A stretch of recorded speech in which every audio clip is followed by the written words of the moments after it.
We auditioned and I really didn't want to be the singer. I really didn't want to be the singer. But we couldn't find anybody else that we wanted in the family. That was the thing. So I said, oh, well, I'll have a go. Phil Collins was never a star built on glittering notes. He was a product of childhood loneliness, an obsession with being loved, 3 failed marriages, drowning depressions, and drum beats that sounded like cries for help. In the pop world, where artists are expected to shine, be perfect, and always smile, Phil stepped out from the wings, with a chair to sit on, trembling hands, and eyes that seemed trapped somewhere between the past and regret. He never chased the spotlight. He just sat there, and music came to him. From a lonely boarding school boy in West London to the voice that made millions weep with Against All Odds, from the Genesis drummer in the background to a solo artist winning both Grammys and an Oscar, from a father publicly forgiven by his daughter to a man who nearly drank himself to death, Phil Collins' journey is a long ballad full of silent notes, where glory and pain are inseparable. The press once mocked him as the man who divorced by fax. Indie musicians dismissed him as boring, and the British public wrongly labeled him a traitor to his homeland. Yet he never retaliated, never explained. He simply kept playing, even when his hands no longer obeyed. And in 2022, during the final Genesis tour, he sat there, not drumming, unable to stand, but still singing. His voice raspy, thin, frail, but honest. Because after everything, Phil Collins didn't survive because he was strong. He survived because he never learned how to leave. In a world growing louder and more artificial, he remains a rare reminder of something simple. Some hearts, even shattered, keep beating, just so others don't feel like they're the only ones falling apart. How could someone so rejected, ridiculed, broken, and silent become the soundtrack of an entire generation? Let's follow the life of Phil Collins, from the first drum beat in a childhood bedroom, the haunting drop in the Air Tonight, to the aching gaze in that final farewell. And if you've ever felt small, unheard, maybe you'll understand why the world still hasn't been able to forget Phil Collins. Early life. Phil Collins was born on January 30th, 1951, in Chiswick, a quiet residential neighborhood in West London. The youngest of 3 children, Phil grew up in a middle-class family that appeared stable on the surface. His father, Greville Collins, was a mild-mannered insurance agent, while his mother, June Collins, was a dynamic woman who had worked as a secretary before moving into the arts, eventually becoming a talent agent for child performers. It was she who first recognized and nurtured her son's gift for performance, a gesture that brought both opportunity and a deep, unspoken void. Though never lacking material comforts, Phil's childhood missed something far more essential: emotional presence. His father, Greville, was reserved, stern, and almost never showed affection. In his memoir, Not Dead Yet, Collins wrote that he couldn't recall ever being hugged by his father as a child, and that the first hug came only when Greville was on his deathbed. His mother, June, was the opposite: resourceful, busy, and fiercely decisive. She loved the arts, and once she noticed Phil's potential, she swiftly enrolled him at the Barbara Speake Stage School, a boarding school for aspiring young actors. Phil was just 5 years old. To her, it was an investment in his future. But to the little boy, it felt like being sent away, chosen for a path instead of being chosen to stay. While other children still slept beside their mothers, Phil was learning to fold his own blanket, perform before strangers, and live with the feeling that he had to do well to be loved. I learned to read people's emotions very early because I needed to know when to be silent, he recalled. And so, a pattern was set.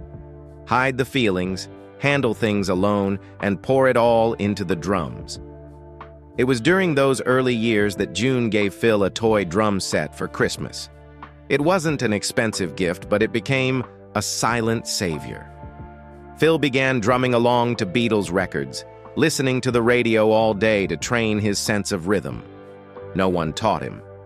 No one guided him. But for the first time in his life, he felt like he could control something.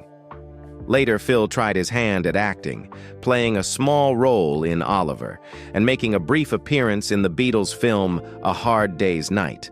But he quickly realized he didn't enjoy being in the spotlight.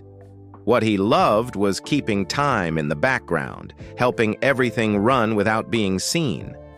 The heartbreaking truth is, loneliness, the feeling of being left behind, and the yearning to be seen for who he really was, these had seeped into Phil Collins from an early age. But he didn't rebel. He didn't demand. He just played the drums. Played as if whispering to the world, "I'm here," even if no one sees. And fortunately, those very drum beats would one day carry him farther than anyone could have imagined from that tiny boarding school room. Early career. By the time he entered his teenage years, Phil Collins was already playing drums more professionally than many adults. Though he never attended a music conservatory, his innate sense of rhythm and creativity astonished everyone around him.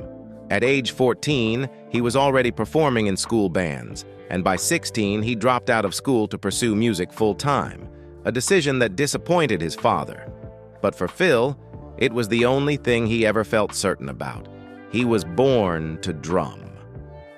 In the early 1970s, Phil joined Flaming Youth, a fledgling progressive rock band. They released the album Arc 2, which received some favorable reviews in music magazines, but the group quickly dissolved. Despite the band's failure, Phil began to make a name for himself in London's studio scene thanks to his versatility, lightning-fast learning ability, and professional attitude. He was invited to drum for various artists and even took part in audition sessions for major bands, most notably a failed attempt to become the drummer for Yes. Then fate came knocking in the form of a small ad in Melody Maker. The band Genesis was looking for a drummer. At the time, Genesis was still a cerebral progressive rock band founded by former Charterhouse schoolboys, led by the theatrically flamboyant Peter Gabriel and featuring members like Tony Banks and Mike Rutherford. Phil auditioned and impressed not just with his technique, but also with his humor and easygoing nature. From the moment he walked in, he made everyone in the band feel at ease, Tony Banks later recalled. Phil was hired on the spot. In 1970, he officially joined Genesis, initially as a drummer and backing vocalist. But destiny had a far larger role waiting for him. Over the next 5 years, Phil helped anchor the band's complex, multi-part prog epics, such as The Musical Box, Supper's Ready, and The Cinema Show. With perfect musical intuition and masterful coordination, he became the rhythmic backbone of Genesis, always in the background, in the shadows. Then, in 1975, Peter Gabriel left the band, a seismic moment in the world of progressive rock. Genesis auditioned hundreds of singers to replace him, but no one fit. In the end, almost reluctantly, the remaining members asked Phil to try singing lead. And when he opened his mouth during rehearsal, the room fell silent. Not because his voice was stunning, but because it was warm, human, and brought a new sense of emotional honesty the band had been missing. With the release of A Trick of the Tail in 1976, Genesis debuted Phil Collins as their new lead vocalist, and the response was beyond expectations. Fans who feared the band would collapse didn't turn their backs. Instead, they began embracing the new voice, gentler, more personal, and undeniably real. Collins didn't try to mimic a legend. He simply sang as himself. That transition not only saved Genesis but ushered in a new era, a post-Gabriel Genesis with more pop sensibility, deeper humanity, and broader appeal.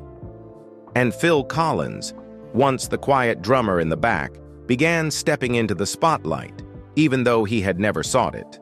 But once that spotlight finds you, it changes everything forever, and it marked the beginning of a solo journey no one could have predicted. Career breakthrough. No one.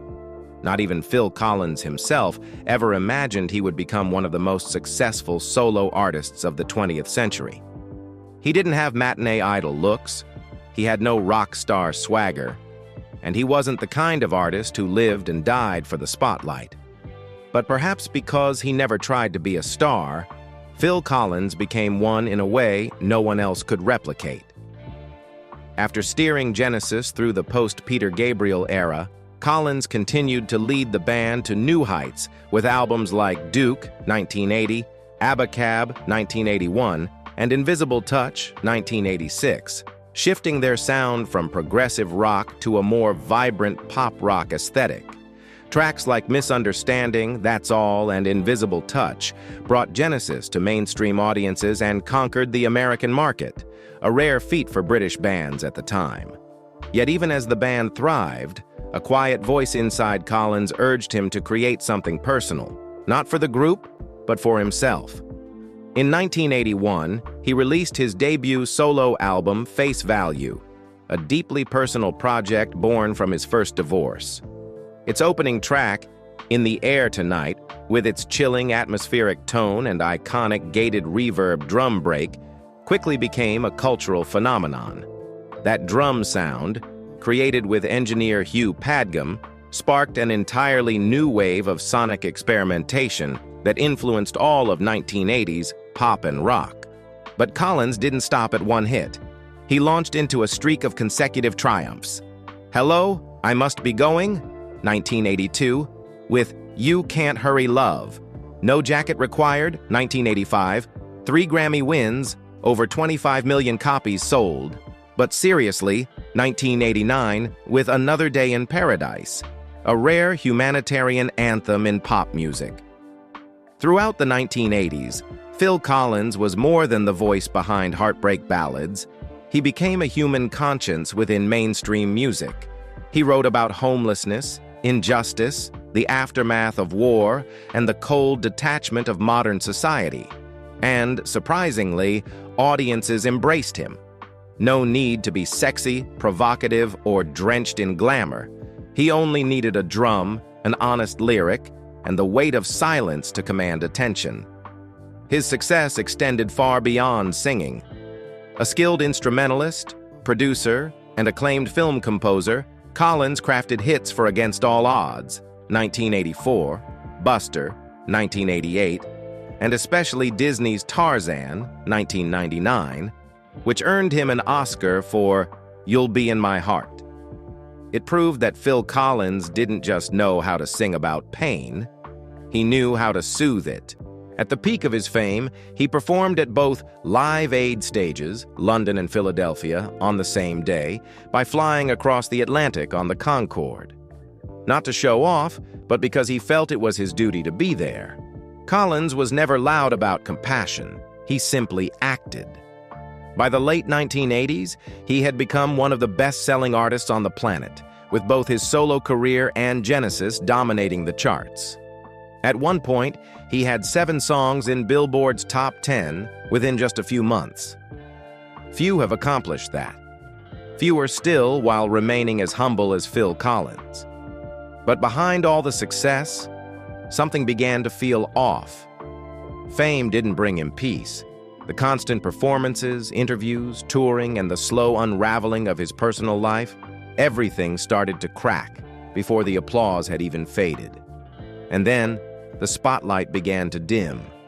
Not because he had lost his touch, but because he slowly faded from it himself.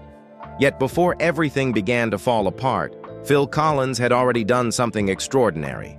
He had become the most successful British solo artist in America since the Beatles, without ever needing to reshape himself to fit any mold. Crises and Hidden Wounds. At the peak of his career, Phil Collins was everywhere, a solo superstar, a core member of Genesis, and a pop icon who defined an entire decade. But behind the sweet ballads and haunting drum fills, his life was spiraling into darker territories, places no spotlight could ever reach. The cracks began to show after his second divorce from Jill Tavelman in 1994. What should have remained a private matter became one of the most ridiculed personal scandals in British entertainment. Tabloids claimed he had sent a fax to announce the divorce. The image of the man who writes love ballads but divorces by fax instantly became a joke. Although Collins later clarified that the fax was just one piece of a longer, complex exchange, the stigma stuck. From being a respected artist, he became easy tabloid fodder. That story, combined with his increasingly weary face, marked the beginning of a slow decline in public support that had once seemed unshakable. But media mockery was only the surface. Beneath it, Collins was grappling with something far worse: a hollow exhaustion, a nameless sorrow that began to erode his very body. After his third divorce from Orianne Sevi, his wife 21 years younger, he sank into severe depression. He started drinking not recreationally, but as a means of survival. From a few whiskeys, he moved to straight vodka, replacing water entirely. At one point, he drank for days without sleep or food, trying to fill a void even he couldn't name. Then came the worst: acute pancreatitis. His internal organs were in serious danger, and doctors warned he could die at any moment if he didn't stop. But he didn't. Not because he wanted to die, but because he no longer knew how to live this way. When the pain finally eased, he thought he'd hit rock bottom. But a different kind of wound came next, this time from the person he had once reconciled with. In 2020, while living in Miami, his ex-wife Orianne unexpectedly married another man, but continued to live in Phil's $40 million mansion.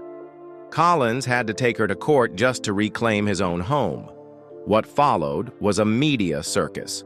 Orianne launched a series of personal attacks, accusing him of not showering for months, living in filth, being impotent, lazy, and no longer a man.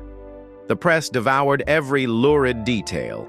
A musical legend once surrounded by roaring crowds was now reduced to tabloid headlines, portrayed as a reclusive old man, with nothing to defend himself but silence.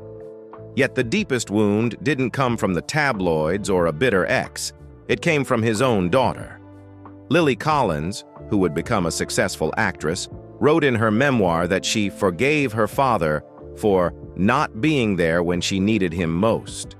During her childhood, he was always touring, recording, divorcing. And when she grew up, the love songs he wrote couldn't replace an actual hug. Phil admitted he had been a bad father. He didn't deny it. He didn't justify it. He simply said that when you give your whole heart to your art, you sometimes forget to save a piece for your family. Over time, the public image of Phil Collins grew more conflicted. A musical genius, yet a symbol of a generation of artists who didn't know how to care for themselves. Rumors swirled that he supported Brexit, hated Britain, lived selfishly, none of which were ever confirmed. But he lived in Switzerland. He kept to himself, and he no longer felt like explaining. Through it all, he never fought back. No press releases, no angry tweets, no talk show rebuttals. Maybe he was just too tired.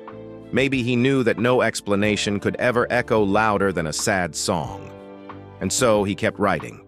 He kept singing, not for others to understand, but so he himself wouldn't fall apart. Personal life. Phil Collins wrote love songs that moved the world, but with those closest to him, he couldn't seem to hold on to them. His first marriage to Andrea Bertorelli, his teenage sweetheart, began like a fairy tale and ended in silence. They married in 1975, he adopted her son, Simon, and they had a daughter together. But as Genesis began touring globally, Collins was increasingly absent. He poured everything into music, leaving his family to fend for themselves. Andrea left. Phil didn't stop her. He later admitted, "I didn't know how to be a husband, let alone a father." His second wife, Jill Tavelman, was the mother of Lily Collins. When Lily was born in 1989, Phil was at the peak of his solo career. His relentless schedule meant he was rarely present during her early years. Their 1994 divorce became tabloid fodder, with headlines claiming he'd ended the marriage via fax, something he always denied, but the damage to his image was irreversible. Years later, Lily, now an actress, wrote, "I forgive you for not being there, but the pain still lingers. Phil didn't argue. He simply bowed his head and accepted the blame. His third marriage to Oriane Sevy, a Swiss woman 21 years his junior, was his last attempt at building a home. They married in 1999, had 2 sons, and Collins retired from music to live with his family in Switzerland. But in 2008, they divorced. Oriane walked away with over $46 million, one of the largest divorce settlements in entertainment history. Still, they reunited years later. Phil brought her and the children to live in his Miami mansion, hoping to restore what had been lost. But in 2020, Oriane secretly married someone else and refused to leave the house. Collins took her to court. In response, she accused him of not bathing, being impotent, and lazy, turning him into a media punchline once again. Even with his adopted son Simon, who pursued a career in music, the bond was distant. Simon once remarked, "I respect him as an artist, but I'm not sure he was ever truly my father." Phil Collins never lived recklessly, but he never fully lived with anyone either. He loved his children, loved each of his wives in his own way, but didn't know how to keep them. And when every relationship crumbled, he did the only thing he knew. He wrote music, he sang, and he apologized. In melody. No drama, no justifications, just the quiet voice of a man who lost the most important things in life and spent the rest of his days remembering them.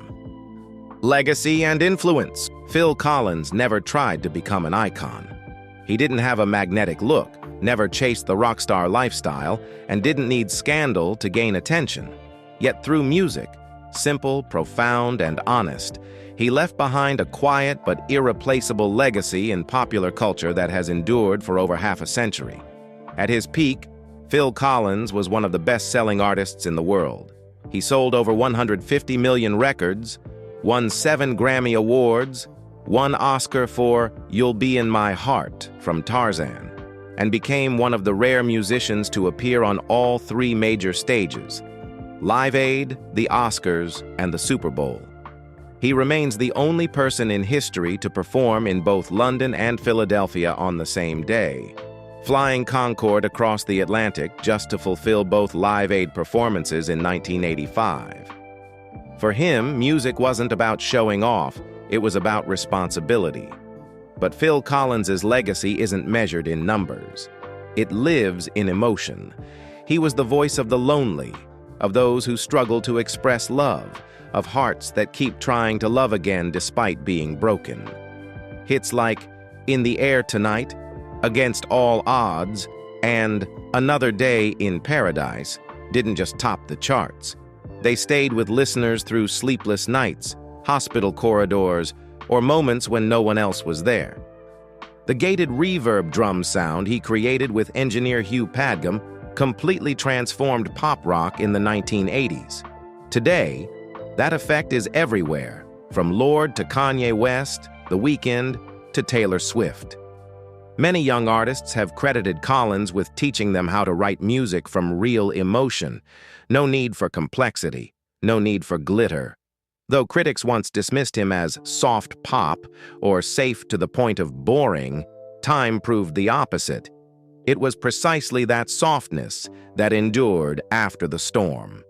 While other legends fade into the dust of history, Phil Collins's music continues to surface in films, commercials, TikToks, tribute videos, as a kind of collective sound memory. And perhaps the strangest thing about Phil Collins is this: he never set out to be immortal, but in his own quiet way, through every sorrowful ballad, every echoing drumbeat in the night, he reached a kind of immortality. No spotlight, no loud celebration, just the need to be heard and remembered. Present day. At 74, Phil Collins is no longer the man who walks onto a stage with drumsticks in hand, as the crowd holds its breath for the first thunderous beat. Now, he sits quietly in a chair, back hunched, hands trembling slightly, his distant gaze seemingly tuned into the very sounds that carried him through an entire lifetime. His body has betrayed him. Spinal damage, nerve damage, A fall in the bathroom left him unable to stand unassisted. And the cruelest blow of all, he lost the ability to play the drums, the very thing that had once been his voice, his breath, his existence. Since The Last Domino, tour with Genesis in 2022, where he performed seated, no longer holding drumsticks, Collins has all but withdrawn from the world of music. In rare interviews during 2024 to 2025, he admitted, "I've been very ill," that he no longer feels anything in his feet, that he doesn't have the strength to make music or even enter the studio. Even though the studio at his Swiss villa was upgraded, he confessed plainly, "I don't have the hunger anymore. I don't see the point in starting again." Instead of performing, Collins has chosen a quiet life split between Switzerland and Miami, far from the press, the public, and the stage. His rare appearances have been documented like silent farewells.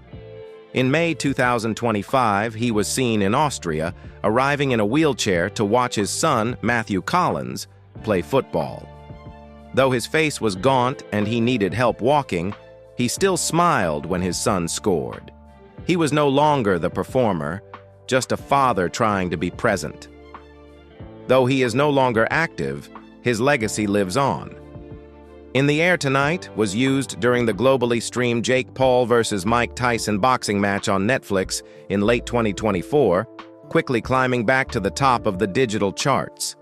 A Gothic-style cover by Marilyn Manson released in early 2025 stirred social media. Young artists, from Incubus to The Weeknd, have paid tribute to him through his songs. On TikTok, millions of users have turned his drum beats into soundtracks for their own quiet heartaches. Phil Collins once said, "I don't need people to cheer for me. I just don't want my music to be forgotten." And perhaps he's accomplished exactly that. Not through grand gestures or flashy visuals, but through raw, enduring, and unapologetically honest emotion.